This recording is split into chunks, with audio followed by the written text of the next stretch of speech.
안녕하세요. 저는 35살인 여자입니다. 저는 며칠 전에 남편과 합의 이혼을 했어요. 결혼한 지 5년밖에 안 되었는데 말이죠. 저는 어렸을 때 부모님 두 분을 다 잃었어요. 빗길에 사고가 났는데 부모님 두 분 다 그 자리에서 돌아가셨죠. 저는 외할머니 손에 홀로 자랐습니다. 제게 남겨진 혈연은 외할머니 뿐이셨거든요. 그런데 할머니마저도 제가 대학교를 졸업하자마자 취업하는 모습을 보시곤 곧바로 돌아가셨어요. 할머니가 제 손을 꼭 잡아주며 사랑한다고 말하시곤 말이죠. 그래서 저에겐 이제 가족이 없습니다. 하나 남은 남편마저도 며칠 전 합의 이혼을 했으니까요.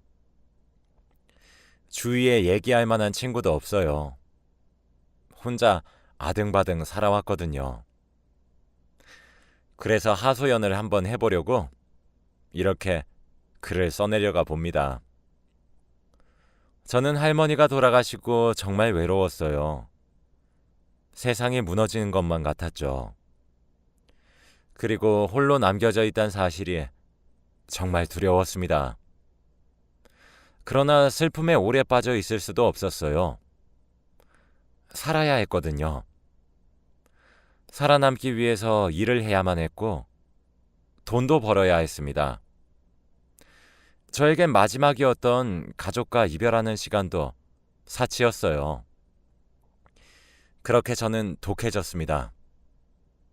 남들처럼 의지할 곳도 없었죠. 집은 정막만 맴돌았고 독하게 일만 했습니다. 연애 또한 사치라고 여겼어요. 사는 것이 너무 힘이 드니까요. 그렇게 어거지로 하루하루를 버텨가던 어느 날 남편을 만나게 되었습니다. 일하던 거래처 쪽 사람이었어요. 남편은 처음 만났을 때부터 참 다정한 사람이란 걸 바로 알아챌 정도였습니다. 말투도 항상 부드러운 어조였고 행동 하나하나에 배려가 있는 사람이었죠. 그래서 그런지 외로움과 가족에 대한 결핍을 항상 겪어온 저에게 정말 버팀목과도 같은 존재였어요.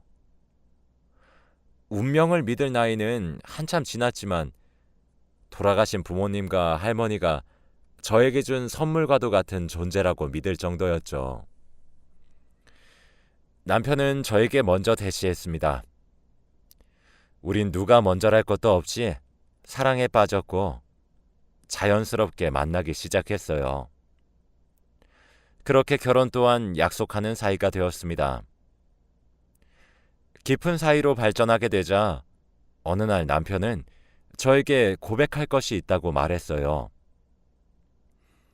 안 하던 술까지 한 잔 먹고 정말 큰 결심을 한 듯이 어렵게 말을 꺼내더라고요. 무엇이냐고 괜찮으니 말을 하란 저의 말에 남편은 고백을 했습니다. 자신이 종갓집 장손이란 사실을 말이죠. 그리고 이어진 남편의 고백은 사실 정말 믿기 힘들었습니다. 마치 드라마에서나 볼 법한 이야기였거든요. 남편의 본가는 대대로 600년 정도 전통을 이어온 가문이었고 역사가 살아 숨쉬었어요. 학렬에 따라 쓰는 돌림자도 달랐고 집안의 어르신들도 많았습니다. 그리고 같이 마을을 이루고 산다더라고요. 남편은 본가에서 출퇴근하고 있는데 출퇴근 시간만 어림잡아도 2시간 30분 정도였습니다. 본가에서 남편이 대를 이어나가야 하는데 밖에 나가 사는 것을 허락하지 못한다고 했대요. 실제로 1년에 제사가 숨쉬듯 잦았고 한 달에 2번씩 제사를 지내기도 한다더라고요. 그리고 장손이고 독자이다 보니 자기와 결혼하면 맏며느리여서 종부 노릇을 해야 된대요. 종부 노릇이 뭐냐고 물으니까 제사를 도맡고 손님 맞이 같은 것들을 해야 한다고 하더라고요. 전 진짜 놀랐습니다. 그러면서 남편은 제가 너무 좋은 여자라서 이런 것을 말하면 헤어질 것이 분명해서 말을 할 용기가 없었다고, 미안하다고, 헤어지자고 해도 본인은 충분히 받아들이겠다고 말하며 어느새 눈물을 줄줄 흘리고 있더라고요. 저는 솔직히 지금처럼 남녀평등 외치는 21세기 사회에 그렇게 극단적으로 보수적인 집안이 있는 것도 신기했고, 그런 환경으로 인해서 절 포기하려고 했다는 남편이 너무 안쓰러웠습니다. 전 남편을 너무 사랑했거든요. 그래서 그런 환경임에도 불구하고 남편을 선택하기로 결심했어요. 전 모든 것을 감내할 자신도 있고 용기도 있다며 대신 항상 저를 행복하게 만들어주기 위해 노력할 것을 약속해달라고 말했습니다. 남편은 당연한 말을 왜 하냐며 너무 고맙다면서 우린 그날 서로의 사랑을 확인했어요. 하지만 결혼을 하기 위해 저희가 넘어가야 할 산은 정말 많았습니다. 저희는 시부모님의 반대에 부딪혔죠. 제가 남편을 따라 본가에 인사를 드리러 갔던 그날에 잊기 힘든 모욕을 당했습니다. 남편이 저를 결혼할 여자라고 소개한 뒤에 시부모님은 제게 이것저것 물으셨어요. 착실히 대답했지만 제게 돌아왔던 말은 멸시에 가까운 모욕이었죠. 부모도 없고 역사가 있는 가문도 아니고 너같이 근본도 없는 게 무슨 종부 노릇을 하겠다고 결혼을 운운하는 거니? 우리 집처럼 명문 있는 가문의 며느리는 너 같은 볼품없는 사람이 들어와서 넘볼 자리가 아니다. 라는 등의 말을 들었죠. 면전에 대고 그런 모욕을 듣는 경험은 난생 처음이었습니다. 그 이후로 결혼하기 위해 찾아뵐 때마다 그와 같은 모욕을 항상 들어야 했어요. 남편은 항상 사과했습니다.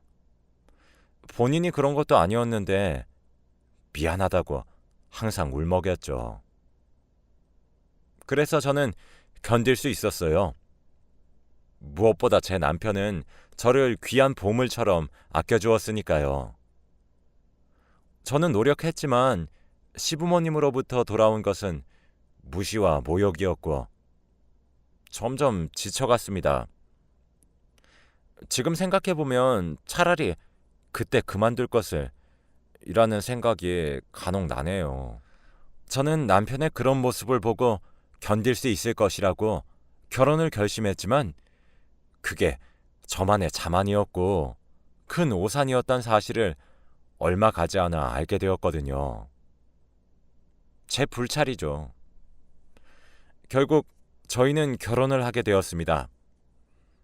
남편이 독자인데다가 장손이었는데 제가 아니면 그냥 죽어서 가문의 대를 끊어버리겠다고 소동을 피웠었어요. 그래서 겨우겨우 결혼 허락을 받아내었고 저희는 그렇게 가정을 이루었죠. 결혼 후에는 진짜 힘들었습니다.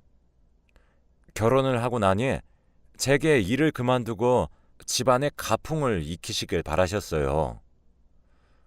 사실 바라셨다고 표현했지만 강요와 다름없었죠. 일하는 것에 대해 어찌나 눈치를 살벌하게 주시던지 그냥 제가 포기하는 것이 더 빠를 것 같았죠. 제가 예상했듯이 종부의 노릇은 정말 힘들었습니다. 그걸 떠나서 그 집안이 너무 힘들었어요. 집안의 가풍도 너무 보수적이고 엄격했습니다. 남자와 여자의 권리는 엄청나게 차이가 났고 어쩌다 웃을 만한 일이 생겨 하하 웃으면 조신하지 못하단 불호령이 떨어졌어요. 매일 아침마다 시부모님께 문안 인사도 드려야 했는데 이때 뒤돌아서 방을 나가면 한 소리를 들어야 했습니다. 어디서 어른 앞에 등을 보이냐, 그런 소리들을 말이죠. 아침마다 수라상 차리듯 밥상을 차려내야 했고 남자들과 한 상에 같이 앉지도 못했습니다. 제사를 위해서 새벽같이 기상해야만 했었죠. 솔직히 마음 한구석에서는 내 조상도 아닌데 라는 마음이 안 들었단 건 거짓말입니다. 그래도 저는 그저 묵묵히 일을 했습니다. 하지만 아무런 소용이 없더라고요. 제가 아무리 열심히 쓸고 닦고 수발을 들어도 그런 제가 눈에 차지 않는 것인지 제게 돌아오는 것은 모욕뿐이었으니까요. 어떨 때는 모멸감이 드는 것도 모자라 치욕스럽기까지 했어요. 그러면서 제게 종부의 노릇을 강요하는 시댁이 죽도록 미울 때도 있었습니다. 시아버지는 매번 입버릇처럼 너 유서 깊은 우리 집안의 종부가 돼서 이 정도밖에 못하냐? 라는 불호령을 들으면 전 머리카락이 쭈뼛 섰습니다. 그런 역정을 매일같이 들었죠. 전 차라리 남편이 어디 먼 지방으로 발령이라도 났으면 좋겠다 싶더라고요. 그럼 장손 내조를 핑계로 지긋지긋한 이 지역을 벗어날 순 있을 테니까요. 그러지도 못하고 매일같이 수모만 겪고 함께 사니까 미치고 팔짝 뛸 것 같았습니다. 그렇게 하루하루를 연명해 가듯 살아왔는데 어느 순간부터 탈모가 오더라고요. 그리고 스트레스성 위염도 달고 살았어요. 속이 매일 쓰려서 약을 달고 살았지만 그럼에도 불구하고 그곳에서 견디고 버틸 수 있었던 이유는 딱 하나, 남편이었습니다. 남편은 항상 제게 다정했어요. 그 보수적인 집안에서 나고 자란 것이 의심될 정도로요. 항상 제게 따뜻한 말 한마디를 건넸고 이런 집안에 끌어들여서 저를 욕심내서 미안하다며 매일 밤마다 오늘도 하루 내내 너무 고생했고 미안하고 사랑한다며 속삭여 주었어요. 자기 전 매일 팔과 다리를 주물러 주었죠. 그래서 버틸만 했어요. 무엇보다 이런 사람이 제 남편이어서요. 그런데 그럼에도 불구하고 저희는 합의 이혼을 했습니다. 저희는 결혼한 지 5년이 넘어가지만 저희 둘 사이에 아이가 없어요. 앞서 말했듯 남편은 종갓집의 장손이며 심지어 독자이기까지 합니다. 그래서 전 모욕적인 언사를 들음과 동시에 아들을 낳아 대가 끊기지 않게 만들어야 된다는 강요와 압박을 받아왔죠. 저도 알고 있었고 노력했어요. 왜냐하면 제가 아들이라도 하나 낳아놓으면 제가 처한 상황이 조금 개선될 것 같다는 사실을 누구보다 먼저 눈치챘으니까요. 그래서 매일을 노력했어요. 저도 숨통이 트이고 싶어서요. 그런 제 노력에도 불구하고 하늘도 무심하신 듯 저희 부부에겐 아이 소식이 들려오지 않았습니다. 안으로는 제가 불임인 걸까라는 생각이 들었고 밖으로는 시부모님이 맨날 첫날 너처럼 근본이 없는 애를 우리 집안에 들여서 대가 끊기게 생긴 건데 어쩔 거야?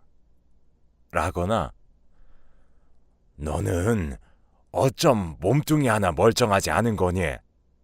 라거나 넌 불임이면서 어디 뻔뻔하게 낯짝을 들고 우리 집안에 발을 들인 것이냐? 라며 온갖 폭언을 들어야 했죠. 심지어 남편 보고는 밖에서 아들을 하나 낳아서 들어오라고 하시더라고요.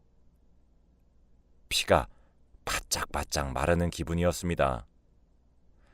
돌아버릴 것만 같았죠.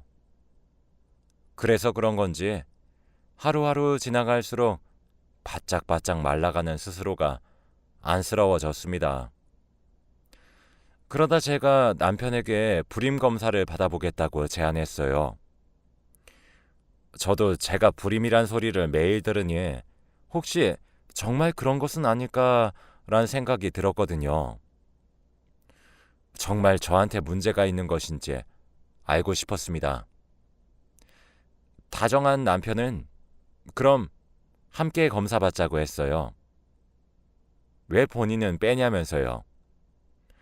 본인의 문제일 수도 있지 않느냐고 했죠. 그래서 저희는 함께 불임 검사를 했습니다. 남편의 말이 씨가 된 것인지 결과는 참혹했습니다. 바로 남편이 임신 계획조차 하지 못하는 몸이었거든요. 저는 이 사실을 알릴까 말까 고민했습니다. 이걸 아시게 되면 뒤집어지실 테니까요. 남편은 당장 알리자고 하더라고요.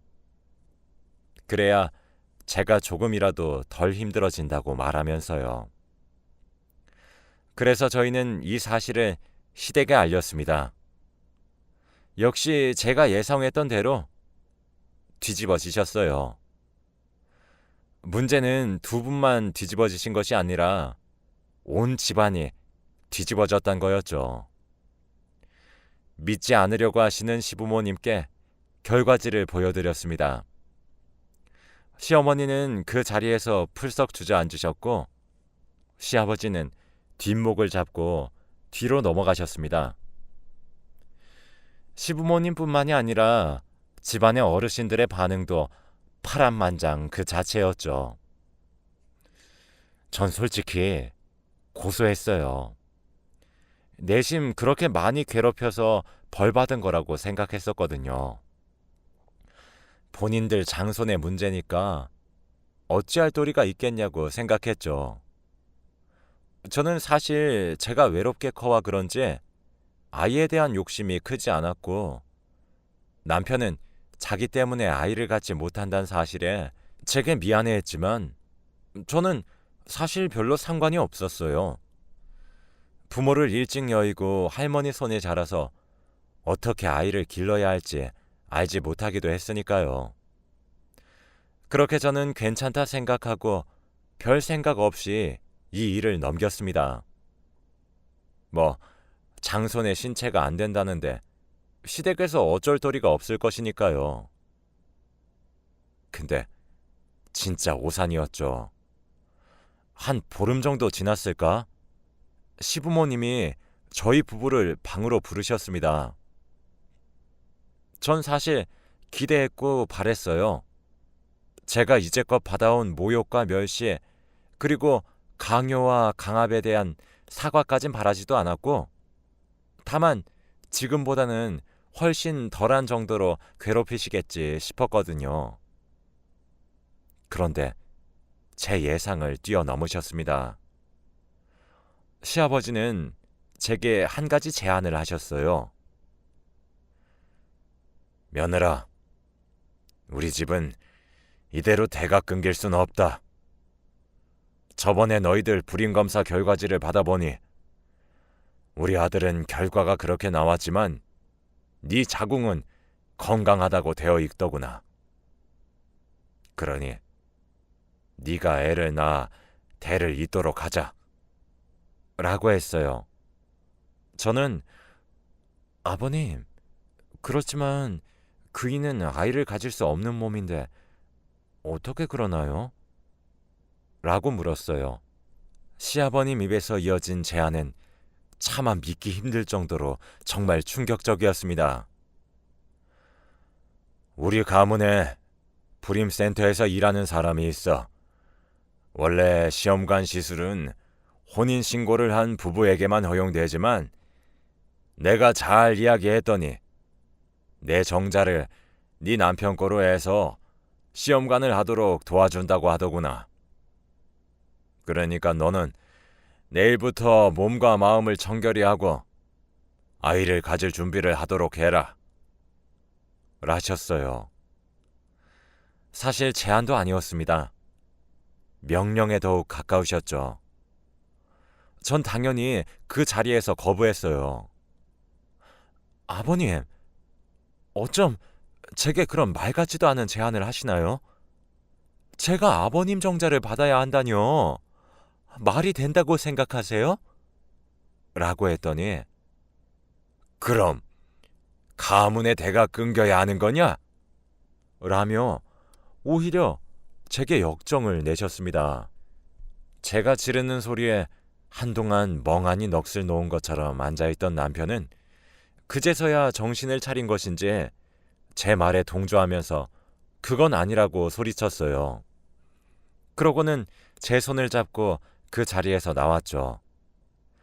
저는 남편 손에 이끌려 그 자리, 아니 그 집을 나오게 되었습니다.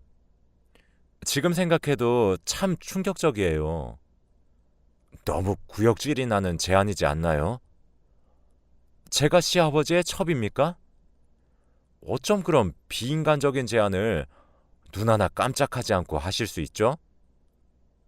정말 상식적으로 이해할 수가 없었습니다. 더욱 충격적인 것은 그 사실을 시어머니 앞에서 말씀하신 거예요. 시어머니도 그렇습니다. 왜 옆에서 그 말씀을 들으시면서 아무 소리 안 하셨던 걸까요? 그렇다면 시어머니와도 어느 정도 합의하신 내용이란 것이겠죠. 저는 생각이 꼬리에 꼬리를 물었고 점점 화가 미친 듯이 치밀어 올랐어요. 사람이 정말 너무 화가 나면 이성을 잃는 것이 아니라 오히려 차분해지기 시작하더라고요. 그냥 차라리 돌아버리거나 미쳐버리고 싶었어요. 자꾸 돌아버릴 것 같고 미쳐버릴 것 같고 죽고 싶어지니까 너무 힘이 들더라고요. 남편은 그런 제게 울면서 빌었습니다. 그런 소리 듣게 해서 미안하다면서요. 본인 집안이 가문에 대한 자부심도 엄청 강하고 남들 집보다 특수성이 강하다고 생각했지만 대를 이어야 된다는 생각에 저렇게 미칠 정도로 머리에 있는 건 줄은 몰랐다면서 말이죠. 그러면서 제게 여보, 나는 당신을 너무 많이 사랑해. 아마 내 인생에서 당신을 제외하고 또 동반자가 생기지 않을 거야. 맹세할 수 있어. 난 당신을 너무 많이 사랑해. 당신은 내게 너무 소중한 사람이야.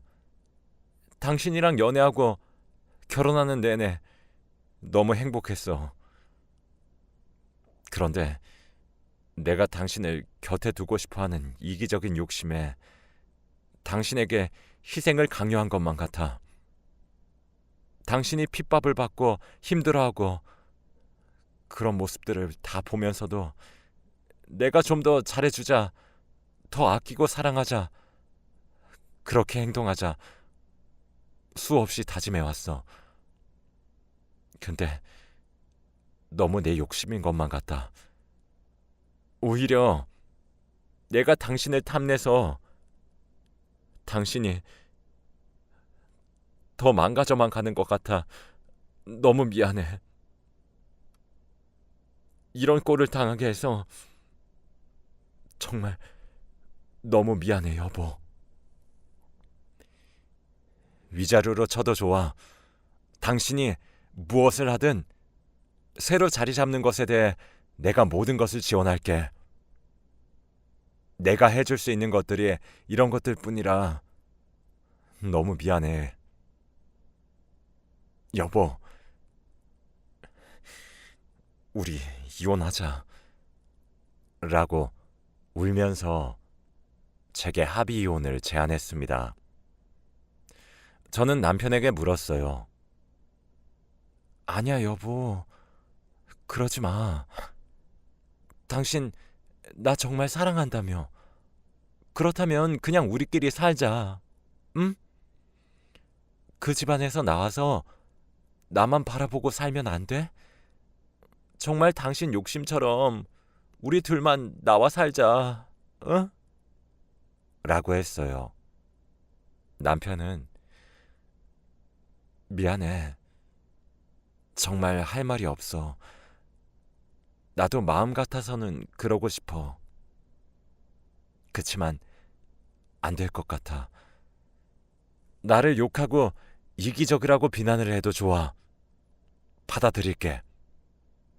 그치만 당신도 알다시피 우리 집은 나 하나만 바라보고 모두가 사셨어. 나도 잘못된 것을 알고 있고 아닌 건 아니라는 것도 잘 알고 있지만 외면하는 거 너무 힘들 것 같아. 천륜을 끊는 짓을 해낼 자신이 없어.